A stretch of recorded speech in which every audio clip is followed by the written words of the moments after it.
And now to a Monday special exclusive. The following is a heart-wrenching story of desperate mothers whose children have been violently snatched from their grasp. The dark story of a ruthless cartel that has manipulated Kenya's child adoption system to grab children from mothers and reportedly trade them for millions of shillings to supposed adoptive parents. Yet they pose as good Samaritans, as saviors of vulnerable children. In fact, a committee that investigated the adoption system concluded that the cartel is daring, ruthless, unmoved, and heartless. Tonight, we lift the lid on the sins of the saviours.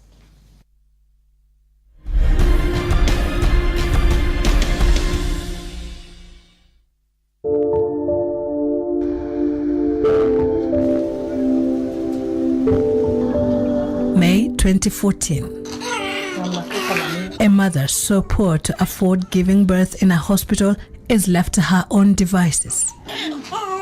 To conceal her identity, we call her Magdalene. Braving the pangs of labor, Magdalene becomes her own midwife. She manages to bring her 8th child to the world safely. Good. But childbirth left her weak, hungry, and sick. She feared for her newborn. On the 7th day, she mustered strength to get out and find some food and medicines. Kurundi nikapata watu wamejazana hapo. Wakaniambia fungua mlango. Toa huyo mtoto. Nikatoa mtoto. Kwenda nikupanda kwa gari Kilimani. Stepping out of her house was a costly mistake. Hata sitakangi kukumbuka. There are scouts as we speak out there looking for vulnerable mothers, teenagers, very poor women with many children who have problems, sickly mothers, for who can actually be approached or who can be targeted. You can the rackets usually buy the children from the mothers, or alternatively steal the children, or plant charges of child abandonment against the mother. A systematic organized crime that would see the 7-day-old newborn torn from its mother's breast. Sasa kesho, mandamu mwingine anaitwa mandamu Ikali. Akaniambia leta mtoto wangu. Nikampea. Sikuwa nataka kumpea lakini nilimpea juu nilikuwa naogopa. Sikuwa nimeshikwa tena. And from there the child was now picked and went completely. Alipigia wengine simu, akawaambia kujiani mwingine ndiye huyu. Nikaona watu waine hapo wamekujia, sijui ni wamama waine watatu wakakujia mtoto wakaenda na yeye, nikiangalia tu hivi na macho.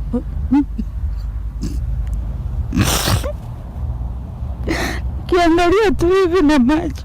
The newborn, according to court documents seen by CitizenTV, was picked up by 2 officers from New Life Home Trust Children's Home and admitted under a new name. His date of birth was also changed. Sikuiona mtoto tena. It is like cutting the stomach and removing that baby and going with it. It is so painful. Her breasts were swollen with milk for days on end without medication to stop milk generation.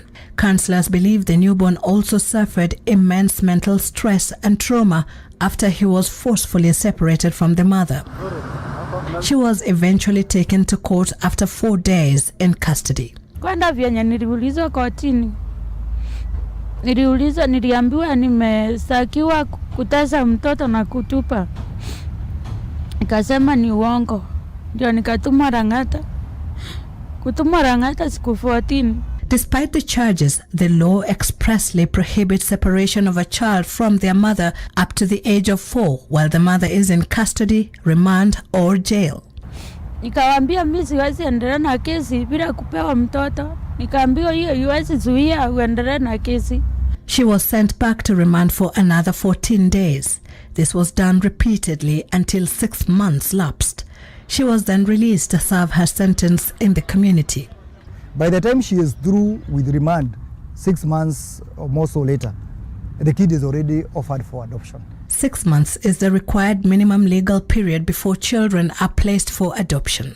Despite knowledge that the mother was locked up at Langata Women's Prison, a final police letter dated November 21st, 2014, authorizing adoption reads in part, quote, efforts to trace the parents have proved fruitless and no claims have been made to date. May you accord the child the best he deserves, end of quote. What is that? That is child procuring. That is falsification of documents, which is illegal. Even transferring a child so that to hide their identity. This amounts to child trafficking. Justice R.E. Ogo, who handled the adoption case, called for the occurrence book, and the police were at pains to explain why details in their letter declaring the child free for adoption differed from what was recorded in the OB. What was with the OB is that the mother was with the child. What was on the police letters that processed adoption is that this child was abandoned in Soweto, Kibera. A contradiction that points to a deliberate scheme to secure the child for adoption. If the documentation was as per the occurrence book, of course even the judge would be worried. This is not a case that I can give for adoption. There's the mother somewhere. Why is the mother? So that you can hear from the mother. The mother has to consent if she wants the child to be adopted. This is not the case. The crucial police officer's testimony, Martin says, was omitted in the ruling. This is what now even shocked us more. The OCS, who was there at that time, he actually said sorry in court. Yeah, he actually apologized in court and said, if I'm in the same position as now today, I could have confirmed with the book before signing. This emotionally draining court battle began after the 2014 United Nations Office on Drugs and Crime cited Kenya as a source, transit, and a destination country in human trafficking. In fact, Kenya was ranked in Tier 2, meaning this is a very high-risk nation. Reports that the cartel was manipulating the system to service foreign applicants through private adoption societies prompted the cabinet to issue a moratorium on resident and inter-country adoption on the 26th of November 2014. The government then appointed a steering committee to probe the matter. You know, we've been talking of corruption, NYS.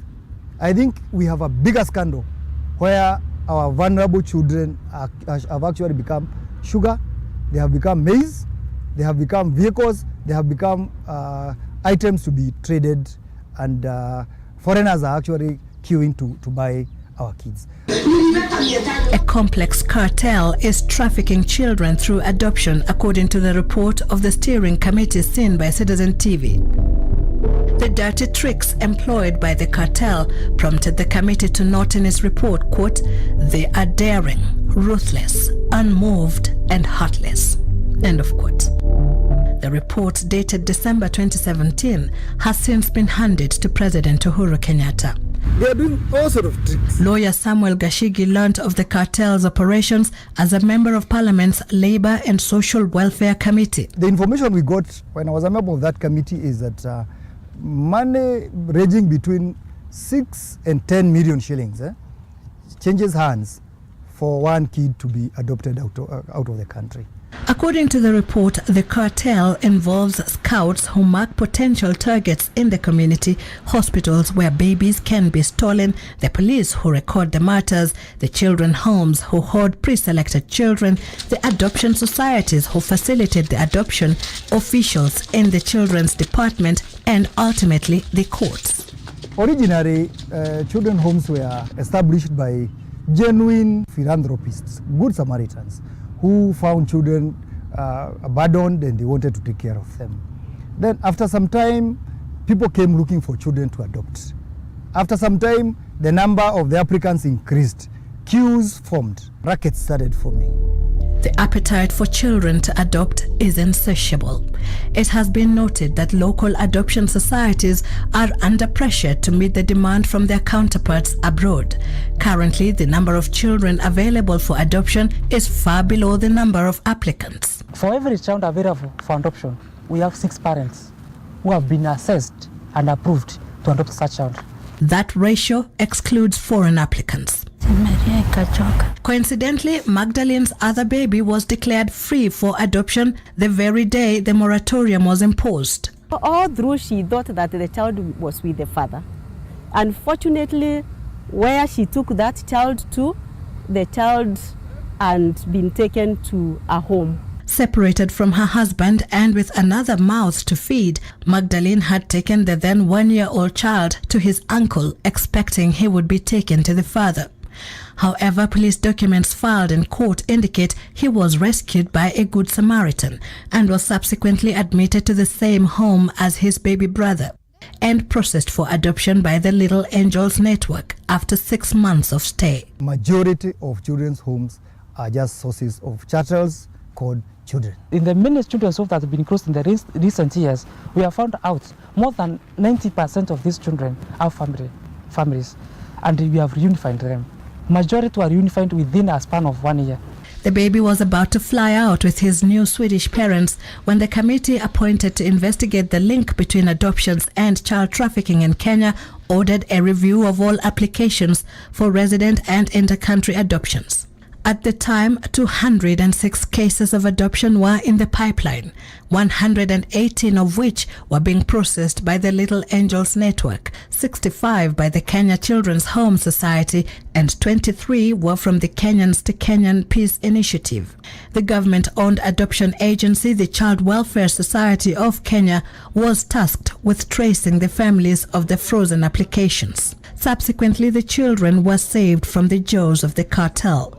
The battle is now on to reunite them with their families. The tracing took very minimal time. It did not take more than 2 weeks. The police reported that they couldn't find the families after 6 months of searching. We have come to a conclusion that police rarely do the tracing. It does not happen. They just wait for the time to lapse. They declare that the kid is, the parents cannot be found. It is then that officers encountered Magdalene's other child, who was also due for adoption. The officers were not aware of the lost baby, neither was Magdalene aware of the fate that had befallen her 2-year-old toddler. This chilling fact dawned on both the officers and the mother upon meeting. Because of the shock, she got sick. Niliambiwa ni pressure na asas. Actually, the doctor said if she had stayed longer, she could have either gotten stroke or died in the process. Na hata saa hii haishangi tu kwa shinda. But the prospects of being reunited with her children re-energized her. Alongside 2 other women whose children had also been stopped from leaving the country, she embarked on a court battle in 2015. It turned out to be emotionally draining and protracted for 3 years. The parties which were involved, the other adoption societies, as well as the parents who were already placed with these children, objected to what these parents were saying, that the children to be taken away from them. Earlier today, Nakuru Town West MP Samuel Arama was arraigned in a Nairobi court where he denied land fraud charges. Appearing before Chief Magistrate Douglas Ogoti, Arama pleaded not guilty to charges of abuse of office, conspiracy to defraud, and making a document without authority. Arama, who was charged alongside lawyer Kennedy Onkoba, was detained until tomorrow when the court will rule on the prosecution's application to have them denied bail. Arama is accused of colluding with officers at the Nakuru Lands Registry to unlawfully and deceitfully dispossess a businessman of his land by registering it to a different individual who would then purport to sell it to the MP. Arama was arrested in Nairobi on Friday and arraigned in Nairobi following fears that goons would disrupt the court session. Kennedy.